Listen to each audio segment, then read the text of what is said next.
become the starting point of their downfall. This incident took place at a cheesecake factory where Lily was enjoying a meal with their dog, when a woman next to Lily's table started confronting them out of nowhere, declaring herself as a TERF. I'm not a TERF, right? Trans-eccentric radical feminist. Are you a TERF? I'm a TERF. Wow. A TERF, for those who don't know, is someone who identifies as someone that hates transgender people. And true to her label, this woman was out to get Lily in any way she could. No, actually, you should tell me about being a TERF. That's right, right?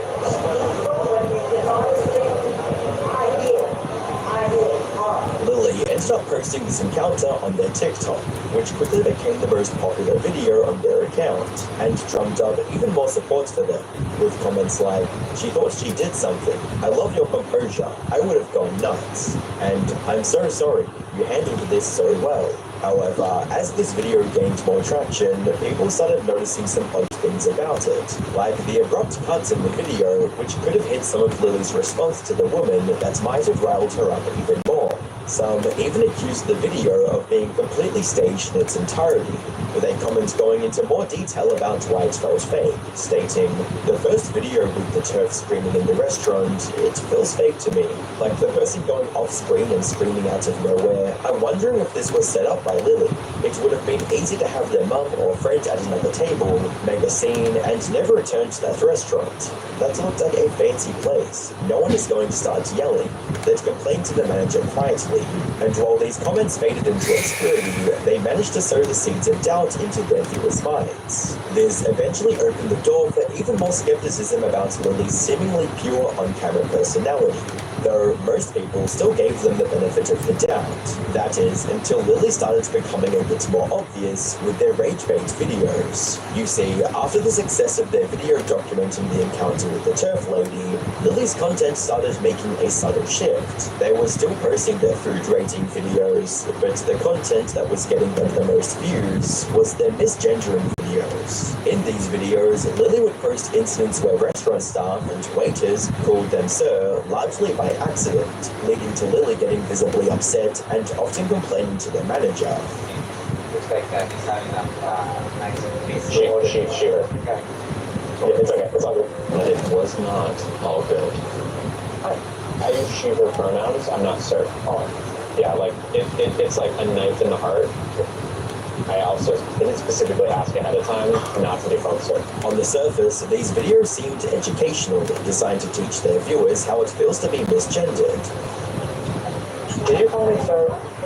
Hey, I just want to tell you that the person who gave me this called me sir. Call me sir. Just like, it kind of just hurts a lot to get called sir. Very good. Thank you so much. No. Yeah. Thank you. Nothing like a big misgender. It is a note in the deck when I get called sir. I really didn't tell him. But that hurt. It hurts more when it's not intentional because it means like this is served to him. I know you didn't mean it, but I'm not a serf. It's okay. I know you didn't mean it. It's just, it hurts. I know when people clock me, it's fine, but like it doesn't hurt. Thank you. I'm not sir.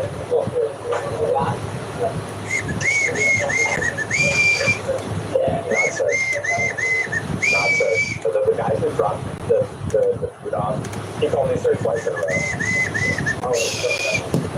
Hi. 1 minute. Thank you, I appreciate that. But as more and more of them started popping up, their audience started getting visibly annoyed at their treatments of the waiters, with people commenting, "My God." Still trying to get the stream set up. 1 minute. Why speak with a manager and make people feel even more guilty for misgendering you? It's going to happen. Get over it. People also pointed out that most of these workers are probably I'll be right with you. Just give me 1 minute. long hours, and judging from their accents, many didn't sound like English was their first language. So most of them probably didn't mean to misgender the Latina. Regardless of some pushback, these videos were incredibly successful at gathering attention from the internet, with the views on Lily's TikTok. And how's your Friday night going? However, it wouldn't take long for this attention to turn into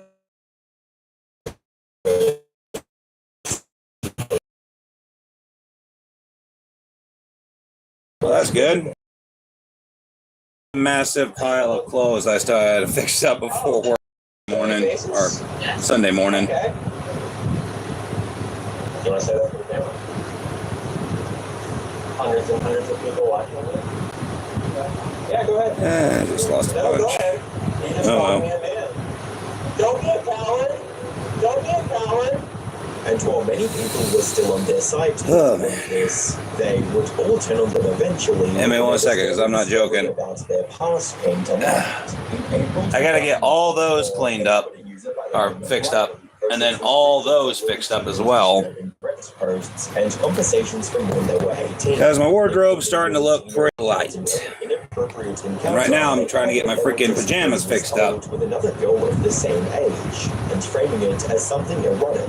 There's also a Reddit post I found where Lily posts a picture doing blackface with Nutella, and when someone I appreciate all the subscriptions. It's funny, jeez, lighten up, guys. These racist and straight up PDF. I'll try to answer the comments as they come in. Considering how most of the I'll also try not to stitch my fingers into my pajamas. Wage workers for mistakenly calling them sir. Riley's Twitter post also featured a screenshot where someone was discussing how Lily had become desperate enough to try and recreate their Cheesecake Factory moment, and that they were going to choose Alright, good night, y'all. Disneyland as the place to catch another turf and get them ejected for more attention. And while they might have been wrong about some That's right details, there. their prediction about the stunts taking place at Disneyland If anyone wonders about the background audio, it's guessed how perverted this stunt yeah, was going to be. Internet Anarchists documentaries. They decided to explain how sex change. Hopefully he doesn't copyright me.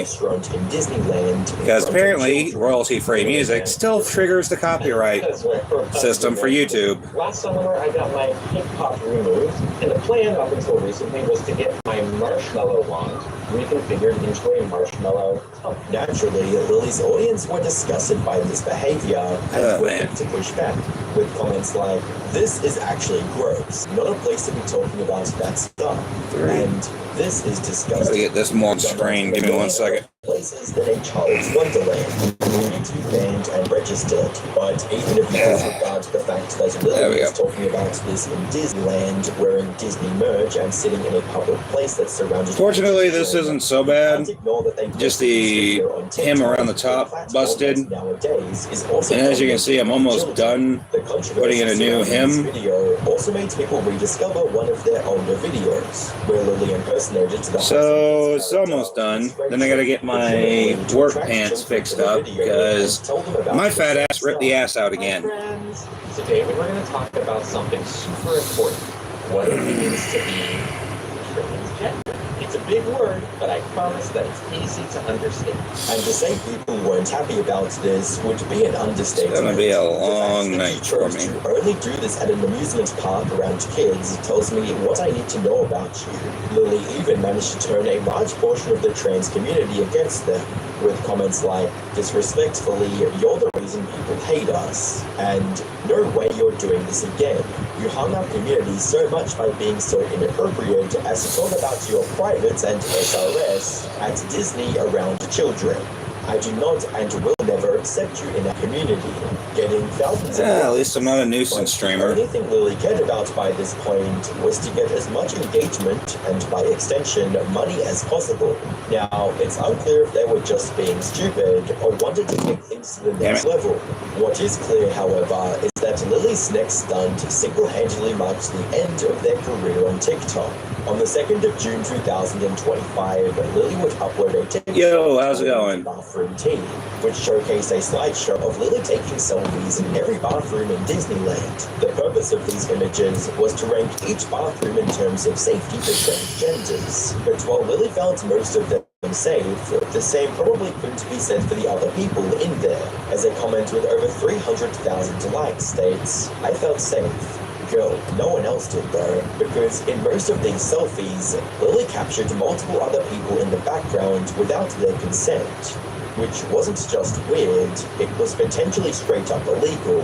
One angry viewer threatened to report Lily to Disneyland so they could never step foot in one of their establishments again. And so this is illegal in the state of Florida, and I am taking this, as well as your condo video, to Disney. I have already spoken on the phone with them about this, and they have requested the links for video proof, which also means you'll be banned from Disney cruises, since you have made it known that that's the next trip you're going to beg other people to pay for. Of course, Lily took this entirely the wrong way, coming out with another TikTok where they tried to diminish their actions with a classic case of whataboutism. Those Disney bathroom selfies got y'all real upset, huh? Saying, oh, Lily, you can't take selfies in the bathroom, it's not appropriate. Well, let me remind you that literally every celebrity you've ever enjoyed on screen has at one point taken a bathroom selfie. For example, and it's not just celebrities. Any woman you ever meet has likely taken a photo in a public bathroom. Why, you ask? Because we look cute and we want to document it. And even tried to turn this into a trans issue instead of something it's wrong. The answer here is, oh, Lily, you're a trans woman, so you get held to a different standard. And that I'll have to burn that out later. People judge trans women differently depending on how well they pass. If you pass, that means you don't look trans. I know that I don't pass. Trust me, I know. But passing privilege is a real thing. Lily Tino clearly missed the actual point of the criticism here. It wasn't about whether or not they should be allowed to take a mirror selfie because they don't pass. It's that Lily took these mirror selfies with other people in the background. People who probably didn't consent to having their face posted on the internet for everyone to see.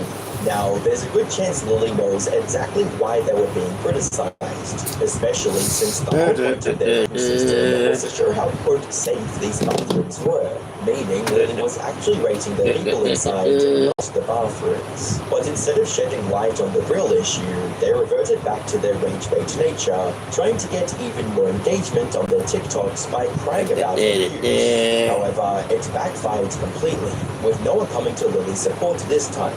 But being shunned by their own audience was about to become the least of Lily's worries, because just a couple of days later, Lily was sued by at least 2 women for their pictures at Disneyland. Try to keep it in frame as best I can. Child appeared in the background of these photos, but even this was just the beginning of Lily's troubles, because as it turned out, this controversy reached the Florida Attorney General's office as well, prompting them to launch a criminal investigation into Lily's actions. If convicted, Lily could face up to 5 years in prison and a $5,000 fine under Florida's strict privacy statutes, which prohibits unauthorized photography. They said where people expect a reasonable degree of privacy. Lily's rage-baiting and degenerate behavior had finally caught up to them.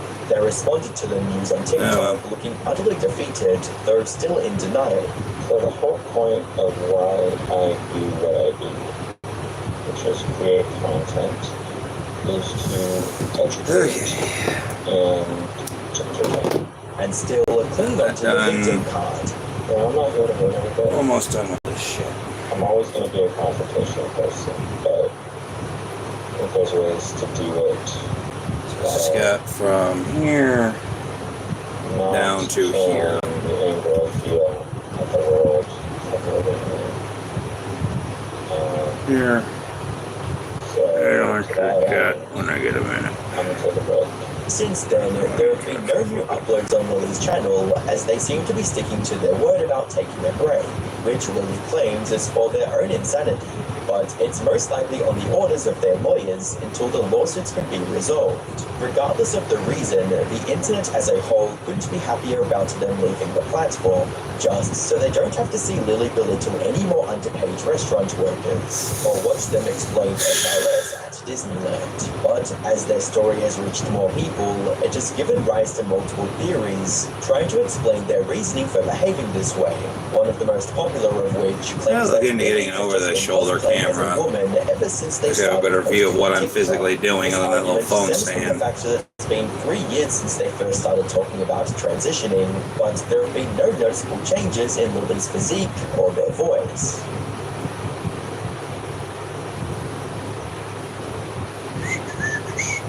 2007, went to a grocery store or a salon or anywhere that sold magazines. There was one. They claim that this is just what Lily is into, and they have no intention of ever getting any surgery, which might actually have some truth to it, since so much of Lily's content, even before these disgusting videos at Disneyland, revolved around them explaining why they haven't been able to get the surgery. It might be Lily's way of offering excuses time and time There we again, go. when in reality they have no intention of ever actually transitioning, just so they can continue to farm videos of people misgendering them accidentally. Another popular theory is that Lily's initial intentions towards their content were actually quite pure, but as they started gaining fame online, they became addicted to attention, resulting in Lily creating rage-bait videos that gradually became more and more intense as time went on. As the theory goes, it started with their Turk video that went viral, and then progressed to all their misgendering TikToks. Share. It's okay. It's all good. Until finally evolving into their antics at Disney, which eventually got them pretty much kicked off the platform. Now, there's no way to actually prove which one, if any, of these theories is correct, but one thing's for sure, Lily's actions have managed to somehow unite the entire internet against them. Even the trans community and those who hate the trans community agree that Lily is exactly the type of person who gives trans people a bad name. At this point, it's unclear if Lily will ever return to TikTok, but considering that there's a petition with over 500,000 So go till I get signatures to ban this them from the platform permanently, done. along with a second petition to permanently ban them from Disney, which also has over 1,800 signatures, it's safe to say that the internet wants nothing to do with them.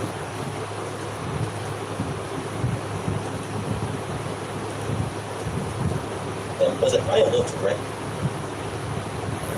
Come on.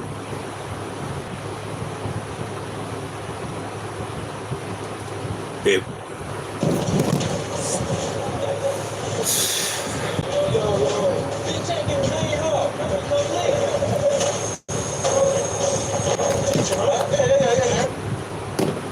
From being exposed for lying about roids, I never expected this kind of exposure in the public eye. to exposing himself for lying about his entire life, I also need drugs because I knew how to. all the way to making an attempt on the life of none other than Joe Rogan. Joe Rogan, we don't have to make videos to pretend anymore. Joe Cohen! The Liver King's online career plummeted almost as fast as it rose, and his sanity went along with it. But who is the man behind the Liver? Most online personalities prefer to drip feed their following with information about themselves, but Brian has his website front-loaded with an autobiography, going as far as including his height and weight at specific ages. Here, we learn that his father was an airman stationed at a base in San Antonio, Texas, although he passed away when Brian was just 2 years old. Besides inner ear malformations that required surgery and being late to walk and talk, Brian had a pretty normal childhood, being raised by his single mother alongside his older brother. Despite being unable to speak properly in his early childhood, Brian engaged in a variety of activities: in my actual baseball, PC can't. skateboarding, BMX, Boy Scouts, you name it, and he did it. However, his speech impediment required him to regularly attend speech therapy lessons, and it also attracted bullying from other kids. The worst incident of it being when a boy started choking him out in the 4th grade. Right around the same time this incident took place, and possibly influenced by it, Brian's stepfather at the time had a bench press, which allowed Brian to start working out at the young age of 8 years old. However, this wasn't enough to solve Brian's bullying problem, as he continued to be smaller than other kids, and consequently, he was picked on. He claims he had no friends at all and was regularly physically beaten, which I'd advise taking with a grain of salt due to his tendency to exaggerate facts about himself. Whatever the case, in the 6th grade, he claims to have stopped going to the bathroom. Well, he still had to piss Almost facts done. on I just it, gotta but get this he stopped done. going to the bathroom at school, and the next year, he also stopped going to the cafeteria. With both of these actions being attempts at Hey, my exposing freaking himself pajamas less fixed. to harassment from other students. When that didn't work, he began planning to kill the people who picked on him. This isn't even a joke. He straight up has it on his website that he intended to kill his fellow classmates. Whether he made this up or not, this is a pretty wild thing to admit to, and it's very telling, since later on, he will again try to resort to violence to solve his issues with other people. Fortunately, he never went through with killing his classmates, but he also says that during this time, he got routinely knocked out, up to dozens of times, and no one did anything about it. This is very dubious for a variety of reasons, but what's even more goofy is he follows it up by saying that showing up to school in Guess jeans, a Guess shirt, red wing steel-toed boots, and slick back hair Hello. solved all of of this problem. How's it going? If you're actually getting bullied and you start dressing like this, it'll probably double your chances of getting stuffed into a trash can. I just realized I misspelled close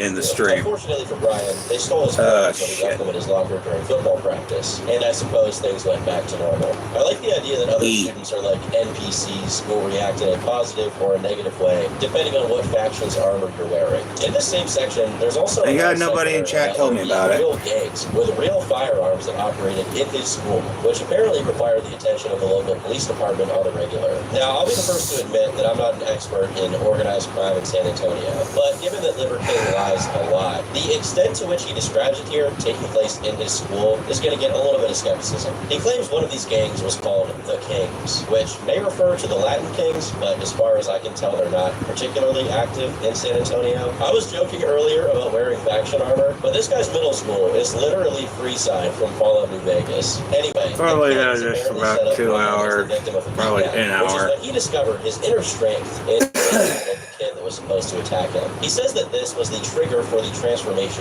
of who he was into the Liver King. Come time for high school, and Brian is now jacked out of his mind and has one of his eyebrows shaved for whatever reason. But his plans of dominating high school were foiled when his mom sent him to a different school with no gang activity or fighting, which made his newfound swag completely useless. According to him, because of how different he felt from everyone there, because they were white and preppy, he started a bunch of fights. Because he was, and I quote, raised on Boys in the Hood and a menace to society. It really shows this guy was born in the 70s because his metric of looking tough is just basing his identity on black movies. Like, that's supposed to mean something. Eventually, he realized that physically assaulting people who weren't psychotic like him wasn't a very successful strategy. So he adopted their look and became socially accepted again. On one hand, it's funny how much emphasis he puts on just looking like other people as the simple solution to social problems. But at the same time, it's kind of depressing to think that a middle-aged guy is still bragging about picking up chicks in high school because he had a tan. As a matter of fact, a good chunk of this biography consists exclusively of just that. Brian proudly talking about picking up women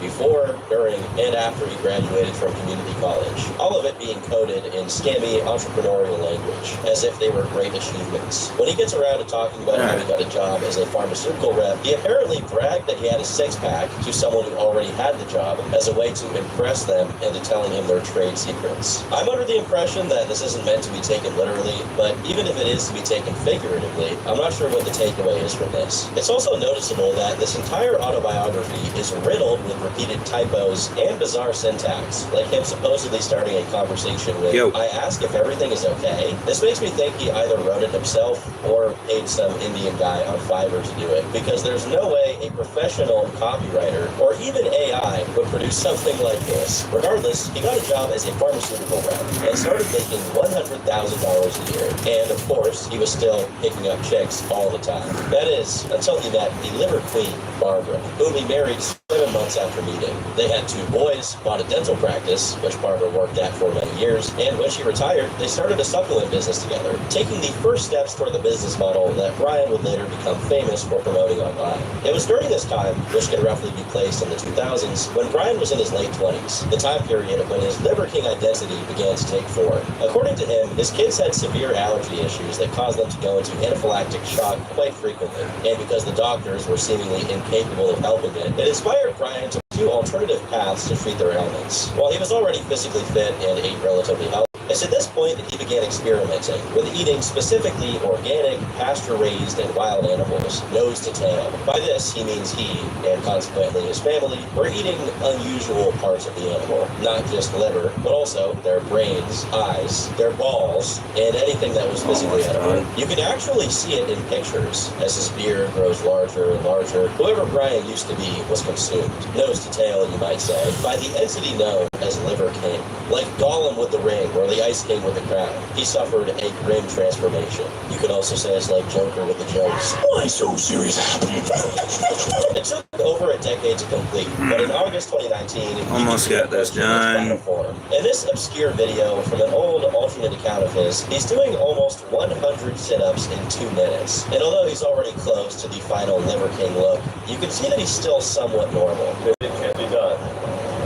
But even the word impossible has the words impossible. The signature redness in his face and rough voice is not quite there yet, and there's still a glimmer of humanity in his eyes. You don't know how much an over-the-shoulder camera is. Years later, when he began going viral Let's get a better on view of multiple this. social media platforms, but with a particular emphasis on Facebook. In a promotional video by Sport Bible, which now sits at over 7 million views, he's referred to as a barbarian lad, as clips of his supposedly ancestral lifestyle play, most of which consist of him carrying kettlebells in the wilderness and looking absolutely sauced out of his mind. It's important to establish early that Brian is widely suspected of having paid for his placement post and potentially even paid for a good chunk of its views, which explains why it went viral before he even had a significant online presence of his own, as he only made his YouTube account a month later. There were already some negative reactions from people over on Facebook who pointed out that there was nothing ancestral about a clearly steroid-addled behemoth of a man carrying kettlebells while being filmed by a digital camera. However, Facebook is also full of unquestioning boomers, so Liver King's fame remained mostly safely tucked away from widespread scrutiny. That is, until Derek from More Plates, More Dates made his first video on him. Here, we can see that at this point, Brian only had 60,000 followers and 46 posts, but it was clear from the start that the whole point of his online presence was to promote supplements. There were already a few people on Reddit who were familiar with Brian's eccentric lifestyle and how he promoted his business, with a combination of the shock factor of him eating raw animal organs and, of course, lying about how he got his physique. Derek goes over one particular exchange where someone sent a DM to the Liver King Instagram account. Hey man, you're full of Taliban drawing beer or TRT. And his response, instead of just saying if he is or isn't natty, I've never cheated, nor taken a shortcut in any capacity of life. You earn the life and wife that you hold. Most people think it's impossible because they look like shit. To summarize this copy-pasted advertisement answer, Brian claims he's optimized all of his muscle-building biological markers by following his ancestral tenets, which is guaranteed to be a lie, and a pretty fraudulent one at that, since he's actively using this claim to sell supplements. Given that this was taking place right around the pandemic, and the Liver King's website also has plenty of mentions of joining the Barbarian Legion, it definitely looks like another Hustlers University situation in the making. Breathe air! You need a face! Fortunately, people were on to him from the first moment he showed up on their algorithms. Shortly after Derek's video, Brian debuted on YouTube with basically a rehash of his video that went viral on Facebook, but it had added narration where he speaks a little bit about how he's bringing back the things that the modern world left out. The thing is, like pretty much every single guy who nourishes this idealized version of humanity's distant past, he exclusively speaks in abstractions. The high-quality industrial products you need, Granger, for the ones who get it done.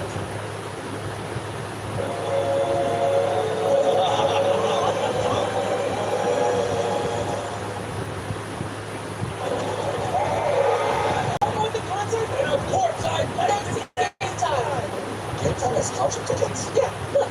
It's the best way to guarantee you're getting the lowest price to your favorite artist even last night.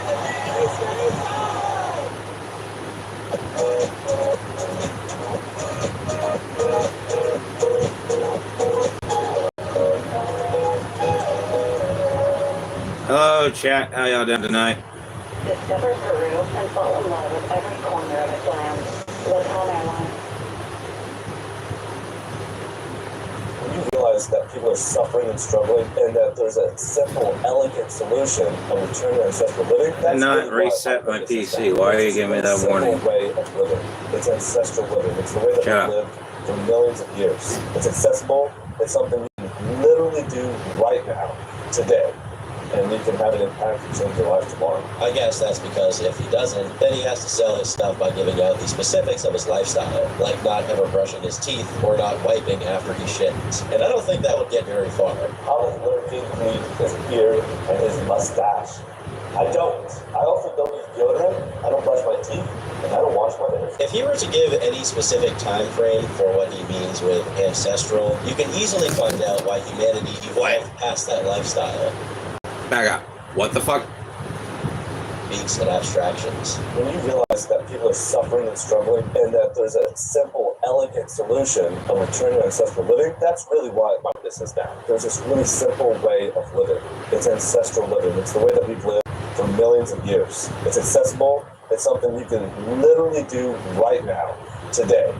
and you can have an impact and change your life tomorrow. I guess that's because if he doesn't, then he has to sell his stuff by giving out the specifics of his lifestyle, like not ever brushing his teeth or not wiping after he shits. And I don't think that would get very far. How does Liver King clean his beard and his mustache?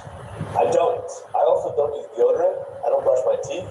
And I don't wash my hands. If you were to give a specific range That's for what fucking disgusting. he means with ancestral, you can easily find out why humanity evolved past that lifestyle. It's extremely inconvenient. As it turns out, Absolutely being a fucking hunter-gatherer disgusting. isn't a paradise where you do kettlebell farmer's walks through your 500-acre property a day, regardless of what supplement merchants will tell you. It probably is actually a bit of a nightmare, where your next meal isn't even a guarantee, but that's not very appetizing for a potential customer. Soon after, Brian posted a few terribly filmed and hard-to-follow attempts at workout videos, but these didn't really go anywhere, as actual content that requires any amount of forethought, cohesive structure, and editing aren't really his strong suit. Soon enough, he went back to doing what he does best, gimmicky challenges, like eating 50 raw eggs in under 3 minutes. This was also reacted to by Derek, and during this period, Derek's videos about Brian got a lot more views than Liver King's own content. However, on Instagram, he had grown by hundreds of thousands of followers, which added to people's general dissatisfaction with the Liver King phenomenon, as it begged the question of just how many people were genuinely falling for his act and buying his supplements, thinking they'd look more like Brian. Due to how big his stuff was getting, and how absurd it looked at first glance, it was only a matter of time before other fitness influencers got on his case. And Derek was soon joined by Greg Doucette, who also commented that the chances that Brian was natural were extremely low, meaning he was most likely lying and scamming his audience. Then, Garage Strength joined in, and as far as I know, he was the first guy to actually go through each and every one of Brian's 9 ancestral tenets. While some of the tenets were fine in and of themselves, he comments on the impression he got. I think we have to be weary when it comes down to like join my tribe and shield, but it just reminds me of like this weird feeling of like follow me, which maybe that's part of it, right? Is trying to get people that really just want to dive deep into his teaching. Dude, what's your vision? I think that's a better way. What is your vision? Do you want to be really good at something? Well, if you want to be really good, you have to know what that vision is. You have to have a clear mindset. You have to steamroll everything. I don't need to join a tribe to do that, but maybe some people do because they're weak-minded followers that can't actually push themselves, and they'd rather just join a weird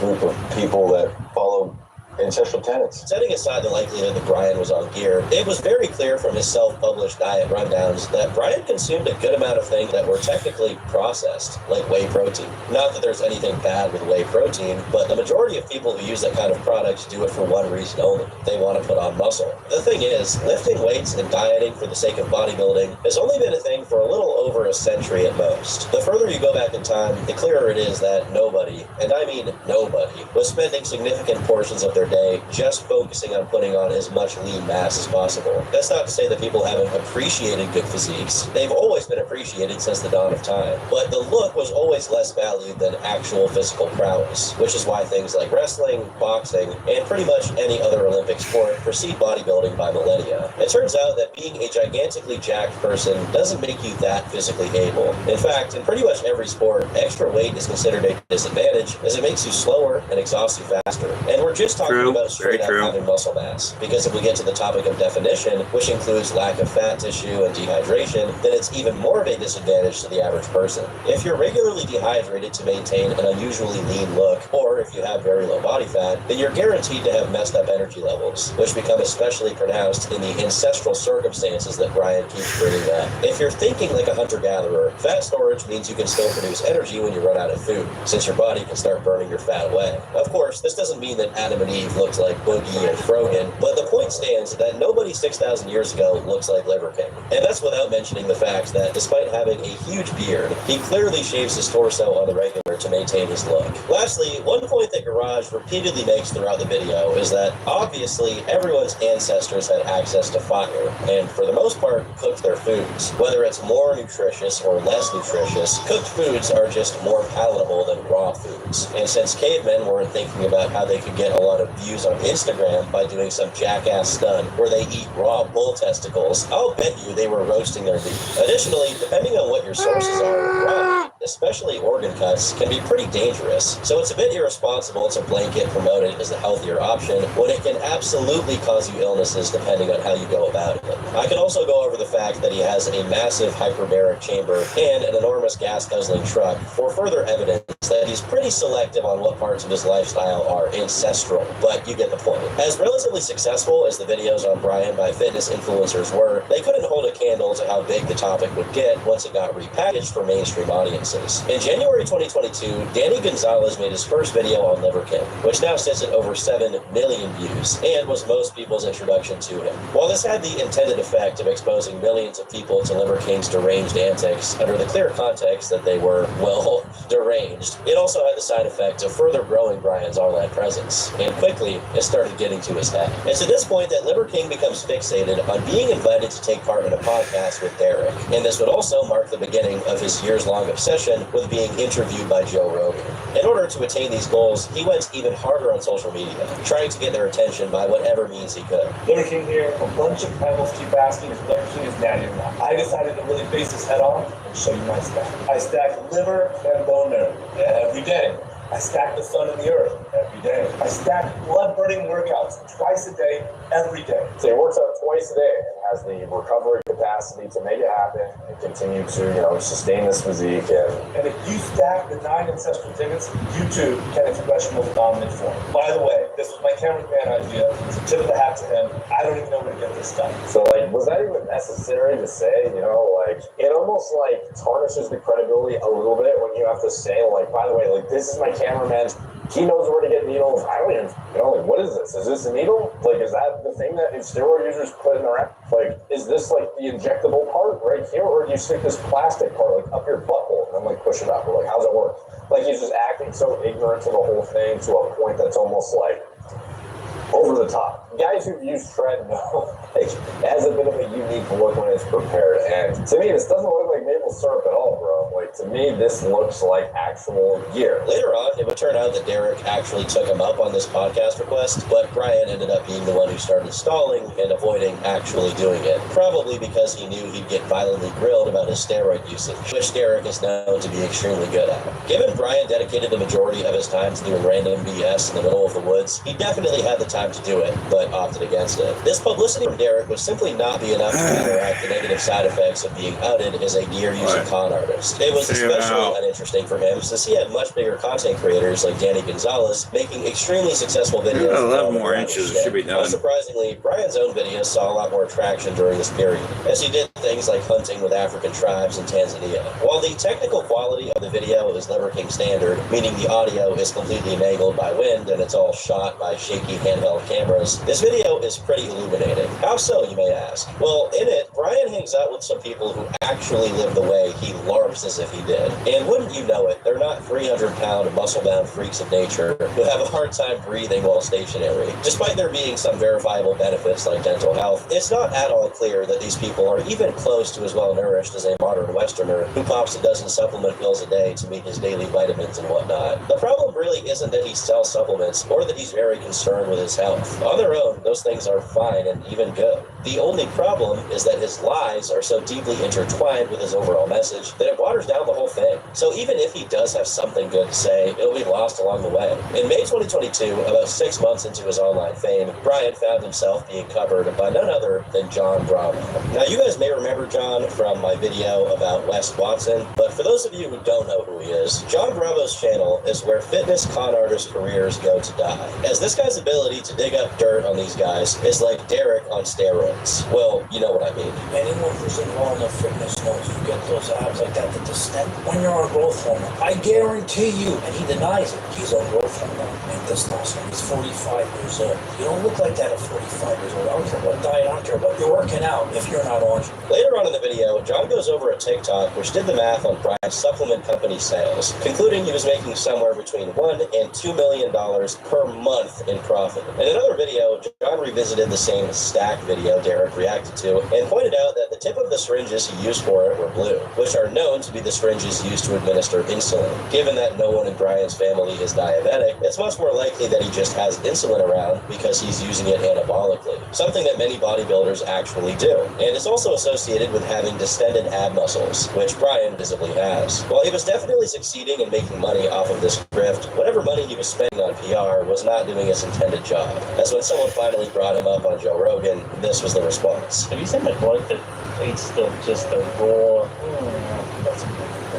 It just looks ridiculous. He's got a plate of hearts and he's got an Going steroids is what he's got. yeah, he should have a big plate of steroids next to it. That is not a natural body. This stung pretty bad for Brian, who went on to tell GQ magazine that he's never touched the stuff, a claim that went completely unquestioned by whoever was conducting the interview. This article, by all means, is a puff piece, and consists mostly of a retelling of the information that's already available on his personal website. I don't really blame the writer, mostly because it's seemingly impossible to speak to Brian without him giving you the same copy-pasted answers he gives to everyone else. It's like every interaction of his was scripted, and he can only speak about a very limited amount of topics. Proof of this is that a few days later, he was featured on Logan Paul's podcast Impulsive, and there he reiterated everything he's been saying up until this point. When the topic of steroids came up, this is how he reacted. There's a lot of sub-rivals that are convinced that Liver King is taking steroids, right? And this is what I'm asking. I had somebody come up to me in the elevator. I think it might have been the guy that yelled at you. This is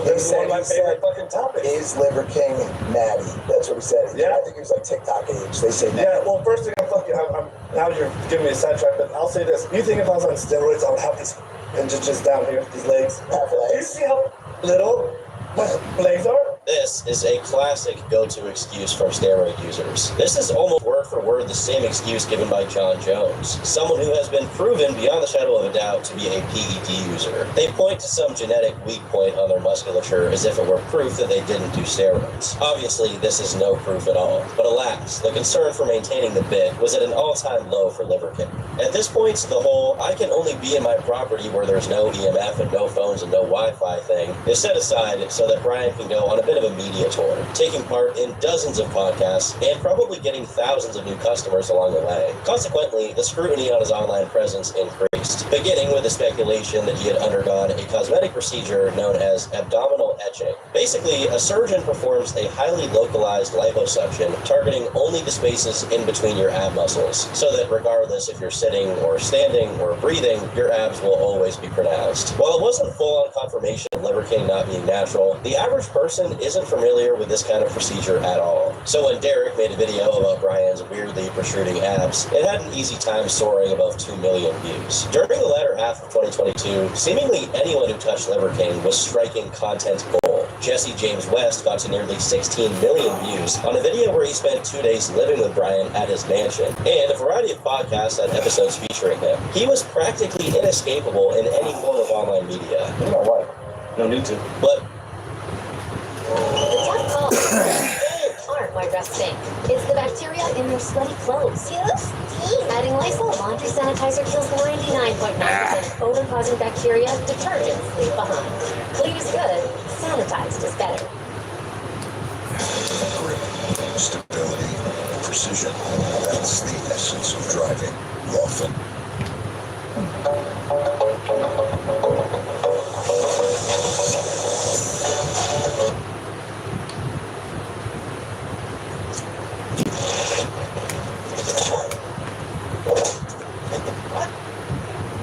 But while his antics ramped up to degrees, with him doing things like lifting while shirtless at Buckingham Palace when the Queen of England died, the time for reckoning was approaching. In October 2022, Greg Doucette signal-boosted a revelation made not by any content creator who worked with Liver King, but instead by UFC fighter Paulo Costa. Paulo, who at the time was under accusations of being on gear, decided to pull a little stunt with Liver King at one of his weigh-ins while holding a bottle labeled Secret Juice to mock people who were accusing him of being on gear. With the secret sauce. Oh, that is horrible. Surprisingly, the reveal here wasn't related to steroids at all, but instead to Liver King's diet. When the time That's came even for more horrible. Brian to chow down on. Yeah, no, let's just not do that. Be a competition to see who finished their plate first. Paolo noticed something weird. Right before Brian and Paolo were about to go at it, a member of the Liver King crew came by and dosed Brian's portion of liver with some unknown fluid, presumably to make it tastier and more edible. Perhaps it's something to make it taste better. Something doesn't matter. We're not making it go down. So